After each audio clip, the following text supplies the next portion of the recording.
Assalamualaikum warahmatullahi wabarakatuh. Ya syabab, ghibah termasuk salah satu dosa yang sangat besar dalam Islam. Bahkan dosa ghibah itu sama seperti makan daging saudara yang sudah meninggal.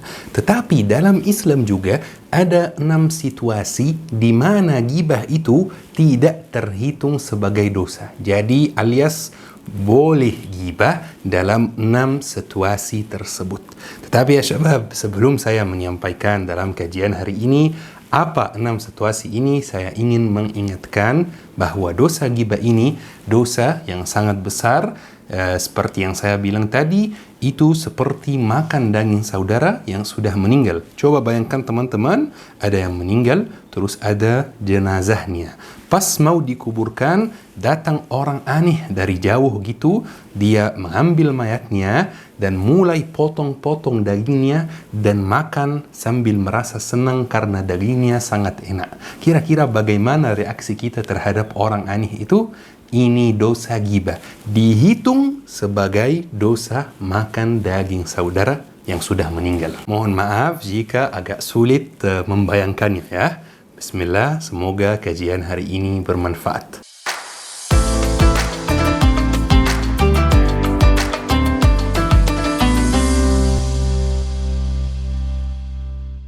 Ya syabab, sebelum kita menyebutkan 6 situasi ini, kita harus tahu dulu apa itu ghibah. Biar kita bisa disebut penuntut ilmu, kita harus tahu asal usulnya.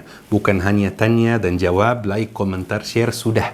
Ini bisa jadi, tetapi ini bukan ciri-ciri penuntut ilmu.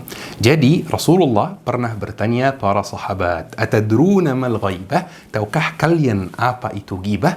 Jadi sahabat menjawab, "Allahu wa rasuluhu a'lam." Allah dan Rasulnya lebih mengetahui. Sahabat itu beda dengan manusia di zaman 2023 itu yang merasa tahu semua, merasa paham semua. Sahabat ingin selalu tahu. Makanya kalau ditanya, tahu enggak? Mereka langsung jawab, Allahu wa rasuluhu a'lam. Karena bisa jadi ada informasi baru yang akan ditambahkan ke khazanah pengetahuan mereka. Jadi Rasulullah lanjut, ghibah adalah menyebutkan perkara yang tidak disukai oleh saudaramu. Jadi sahabat kaget dan bertanya lagi, bagaimana jika perkara tersebut benar-benar ada di saudara saya? Misalnya saya sebut si fulan pembohong, dan benar saya tidak berdusta, saya tidak berbohong. Dia benar pembohong. Dia suka berdusta, dia suka berbohong. Bagaimana itu ya Rasulullah? Jadi Rasulullah menjawab, jika perkara ini benar-benar ada dalam diri saudaramu, maka kamu telah melakukan dosa ghibah.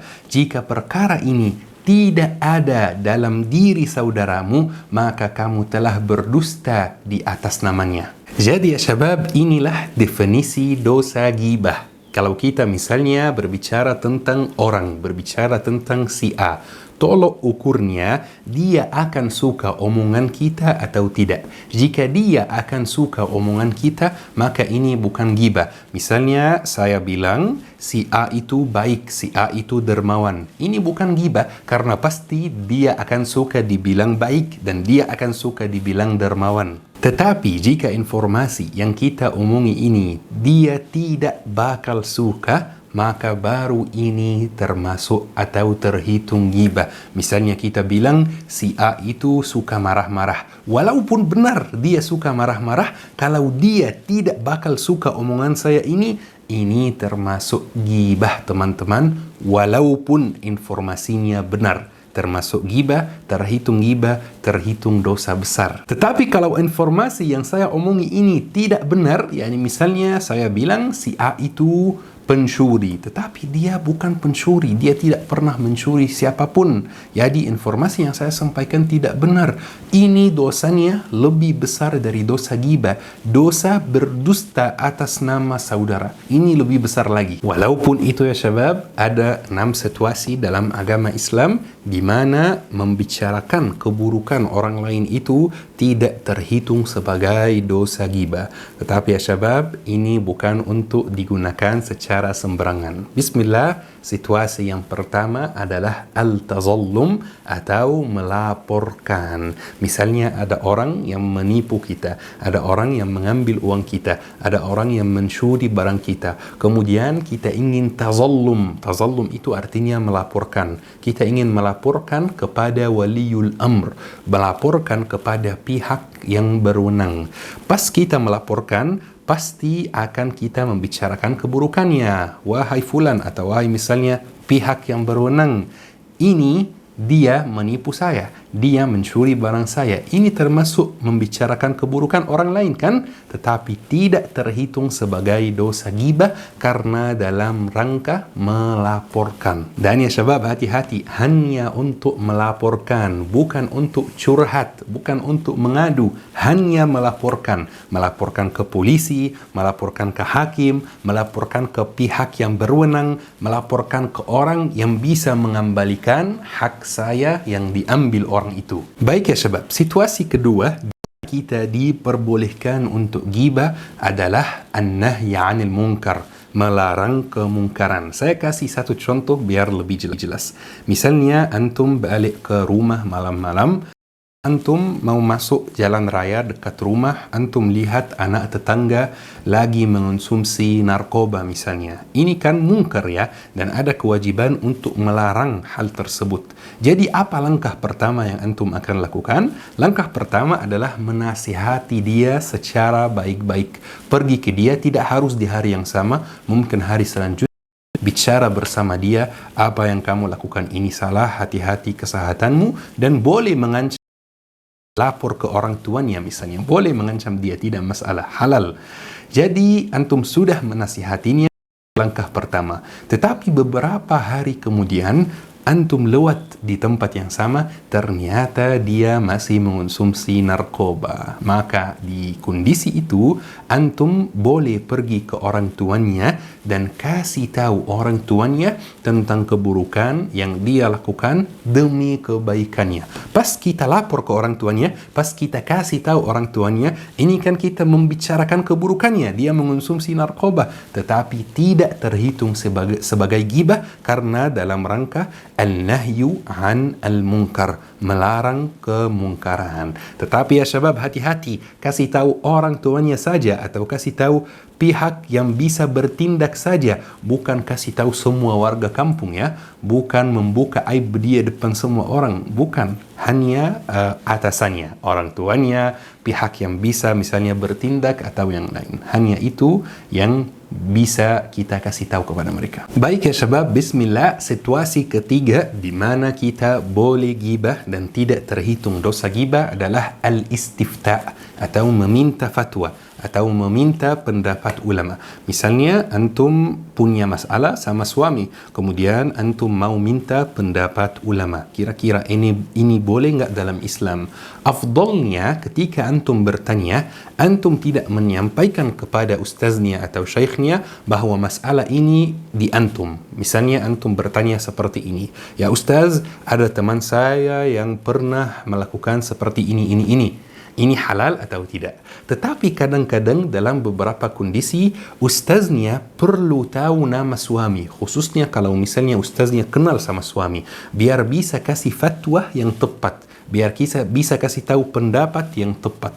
Afdalnya tidak kasih tahu misalnya nama suami, tetapi jika dalam masalah tersebut perlu nama suami, maka boleh kita kasih tahu nama suami, kemudian kasih tahu masalahnya. Pas kita al-istifta, melakukan istifta, meminta fatwa, kita akan sebut nama suami, kita sebut masalahnya. Ini kan termasuk membicarakan keburukan, tetapi tidak terhitung sebagai dosa ghibah karena dalam rangka istifta.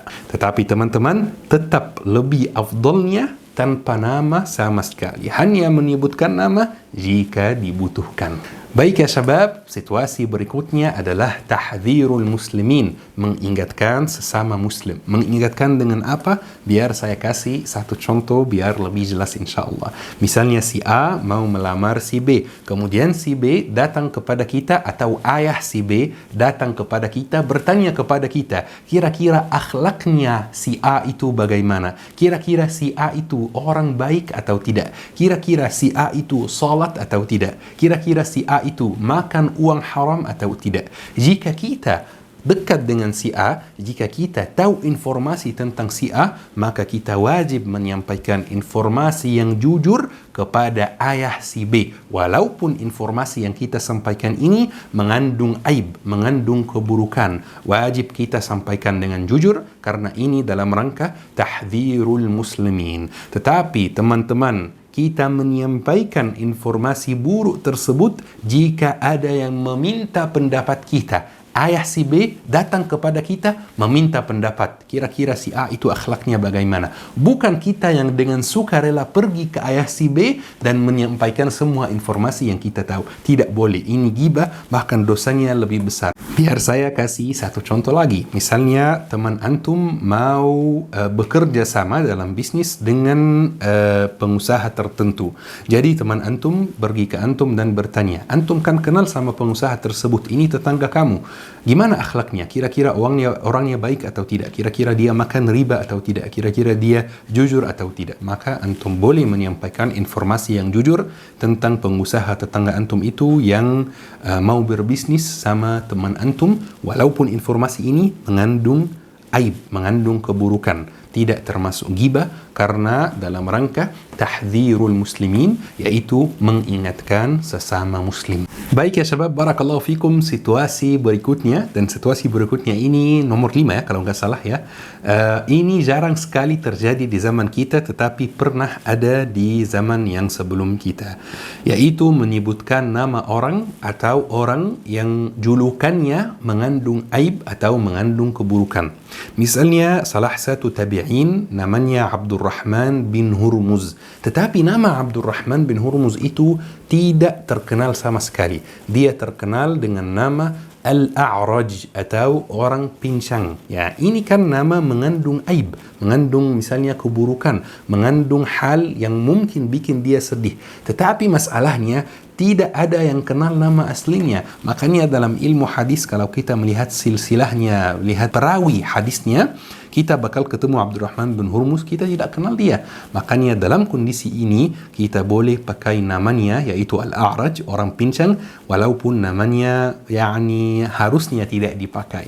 Tetapi syaratnya orangnya rela dipanggil seperti itu, bukan dipanggil terus sedih karena julukannya seperti itu, bukan, harus rela dulu. Ini sudah sangat jarang di zaman kita ya syabab. Kemudian ya syabab, bismillah, situasi berikutnya nomor 6, al-mujahiru bifisqihi, orang yang bermaksiat secara terang-terangan.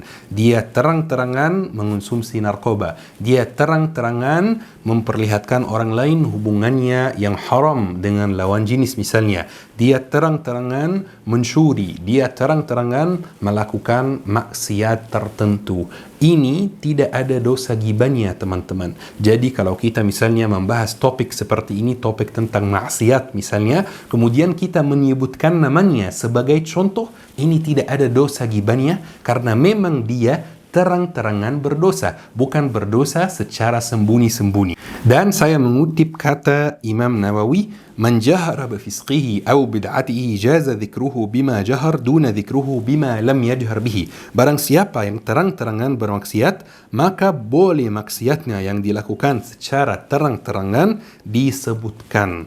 Dan tidak boleh maksiatnya yang tidak dilakukan secara terang-terangan disebutkan. Misalnya kalau dia secara terang-terangan berzina, maka kalau kita memberi dia sebagai contoh, orang ini berzina, ini tidak terhitung sebagai dosa ghibah. Tetapi kalau misalnya dia berzina tetapi mencuri secara sembunyi-sembunyi, tidak boleh kita menyebutkan maksiatnya atau dosanya, yaitu mencuri. Jadi masih ada aturannya juga, harus berhati-hati. Ini ya syabab 6 situasi di mana boleh ghibah dan tidak terhitung dosa ghibah.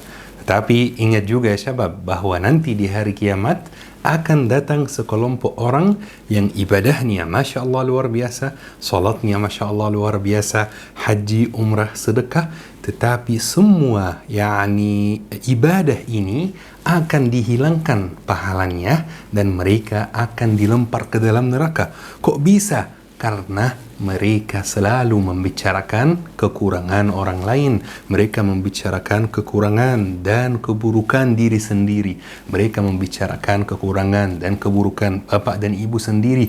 Mereka membicarakan kekurangan dan keburukan suami dan istri sendiri. Wahai adik-adik saya yang perempuan, ketika berkumpul sama teman-teman yang perempuan juga di mall, di rumah, di kos, dimanapun, hati-hati dan coba perhatikan pembicaraan kalian itu tentang siapa. Tentang misalnya si A. Kira-kira kalau si A itu ada di sini, dia bakal suka dengan pembicaraan tersebut atau tidak? Kalau dia suka, aman, bukan gibah. Kalau dia tidak suka, ini terhitung dosa gibah, dosa besar. Dan ingat selalu gambarannya di otak bahwa dosa gibah itu sama seperti dosa makan daging saudara yang sudah meninggal. Semoga kajian hari ini bermanfaat insyaallah. Subhanakallahumma bihamdik, asyhadu an la ilaha illa anta, astaghfiruka wa atubu ilaik. Syukran. Wassalamualaikum warahmatullahi wabarakatuh.